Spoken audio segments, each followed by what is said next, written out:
প্রিয় দর্শক, নমস্কার প্রিয় দর্শক। আমি আজকে এখন যে ভিডিও রেকর্ডটি করতে বলছি, যে আমাদের রাউজান 10 নং পূর্ব উপজেলা ইউনিয়ন পরিষদের ক্ষমতাধর চেয়ারম্যান আব্বাস উদ্দিন আহমেদ এবং ওর সংঘবদ্ধ চক্র গ্রুপের যে কতগুলো শোষণকর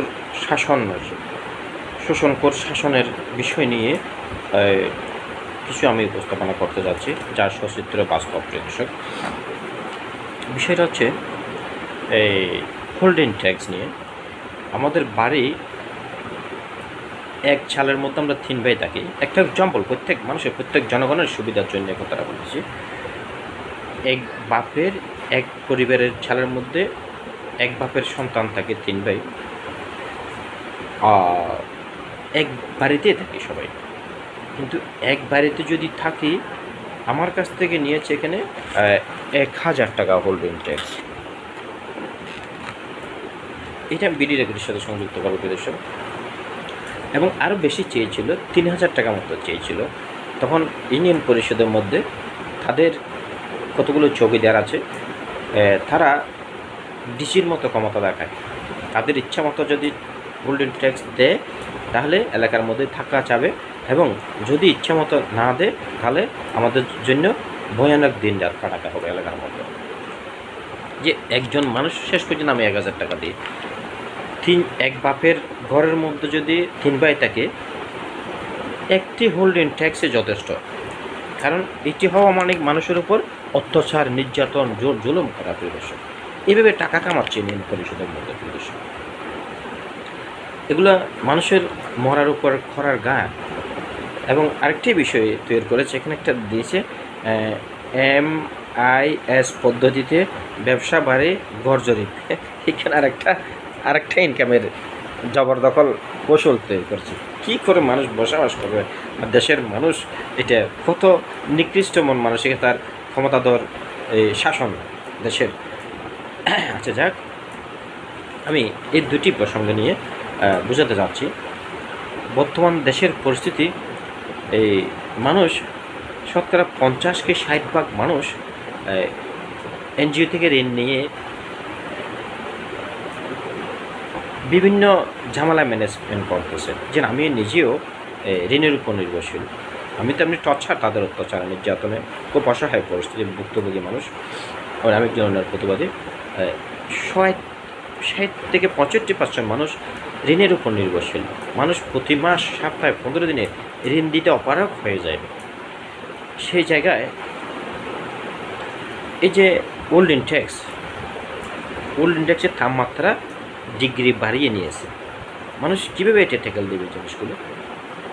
এবং প্লাস আরেকটা জিনিস, বর্তমানে একটা করছে কি, স্কিম, ডিপোজিট স্কিম করেছে প্রতি মাসে 1000 টাকা। দুঃখের বিষয় প্রিয় দর্শক, একটা যদি ইউনিয়ন পরিষদের মধ্যে একটা সার্টিফিকেট নিতে যায়, তার হোল্ডিং ট্যাক্স নিতে হবে, এবং হোল্ডিং ট্যাক্স বানানোর অর্থসমর্থরা তার কাছে থাকতে হবে। এবং আরেকটি করছে কি, ডিপোজিট স্কিম। আগেরকাল মানুষেরা বিদ্যুৎ বিল ছিল না, এই মোটর জেনারেটর বিল ছিল না পানি ওঠানোর জন্য, এবং প্লাস এই চিকিৎসা হলে, সাধারণ চিকিৎসা করলে মানুষ সুস্থতা হয়ে যেত। আর এখন যেখানে যান না কেন, এই এক্সরা, আলট্রাসোনোগ্রাফি আছে, এগুলো আছে প্রতিনিয়ত। মানুষ কি প্রত্যেক মাসে, সপ্তাহে 15 দিন সমিতি চালাবে, নাকি এই যে হোল্ডিং ট্যাক্স দেবে? এখানে আরেকটা জরিপ করেছে, আরেকটা বানিয়েছে, এবং শেষ পর্যন্ত আরেকটা করছে, মাসিক একটা ডিপোজিট স্কিম না হলে তাকে চেয়ারম্যান সনদপত্র দেওয়া যাবে না। এখন একটা মানুষের নাগরিকতার সবচেয়ে বড় অধিকার হচ্ছে একটা চেয়ারম্যান সনদপত্র পাওয়া। না হলে সে কলেজে অ্যাডমিশন নিতে পারতেছে না, স্কুলে অ্যাডমিশন নিতে পারতেছে না, একটা চাকরিতে অ্যাডমিশন নিতে পারতেছে না, তার একটা পরিচয় সৃষ্টি হচ্ছে না সে চেয়ারম্যান সনদপত্রের জন্য। সেটা নাগরিকত্বের একটা ন্যায্য স্বাধীনতার অধিকার। প্রিয় দর্শক, সে চেয়ারম্যান সনদপত্রটা যদি নিতে একটা দরিদ্র অসহায় মানুষ যদি এই যেভাবে অনাকাঙ্ক্ষিতভাবে হোল্ডিং ট্যাক্স দিতে হয়, অনাকাঙ্ক্ষিতভাবে এই ডিপোজিট স্কিম করতে হয়, এবং অনাকাঙ্ক্ষিতভাবে এখানে একটা লিখছি কি, হোক আমার পুরো ঘর আমি দেব গৃহকর। কত সুন্দর হেডিং করেছে প্রিয় দর্শক। মানুষের নিঃশ্বাস বন্ধ হয়ে যাচ্ছে, তার মধ্যে আরও করছে কি এই কষায়ের কল এগুলো মানুষের। এবং কোনো বিচার বৈঠক যদি বিচারের ন্যায্য টাকা নিয়ে সেখান থেকে ইউনিয়ন পরিষদ থেকে আসতে পারে না, আমার ন্যায্য বিচারের টাকা আটক করে রেখেছে এখনো পর্যন্ত প্রদর্শক। এবং এই সমস্ত অনৈতিক দুর্নীতি কার্যক্রম ইউনিয়ন পরিষদের মধ্যে করে গেছে আজ পর্যন্ত, কিন্তু প্রতিবাদ কেউ করতেছে না।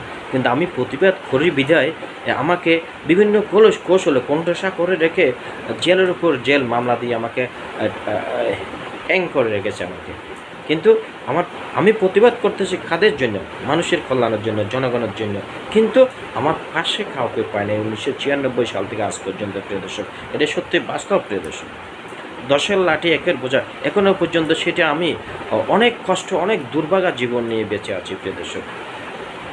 আর প্রিয় দর্শক, বিশেষ করে এই চেয়ারম্যান সংঘবদ্ধ চক্র গ্রুপের আমি অনৈতিক মানুষের উপর অত্যাচার, মানুষের জনগণের একটা ন্যায্য অধিকার আছে, একটা ইউনিয়ন পরিষদের চেয়ারম্যান সনদপত্র, সেই চেয়ারম্যান সনদপত্রটা নিতে গেলে একটা এই স্কুলের মধ্যে আমার ছেলে একটা লাগতেছে, কী লাগতেছে, ও চেয়ারম্যান সনদপত্র লাগতেছে, না হলে জন্ম নিবন্ধন লাগতেছে। তার মধ্যে সেগুলো যদি নিতে যায় তখন তারা এই ফাঁদগুলো বের করে ফেলে। কী ফাঁদ? হোল্ডিং ট্যাক্স, তারপর আপনার এখানে আরেকটা দিছে SIS পদ্ধতিতে ব্যবসা বাড়ির ঘর জরিপ, তাতেও টাকা নেয়।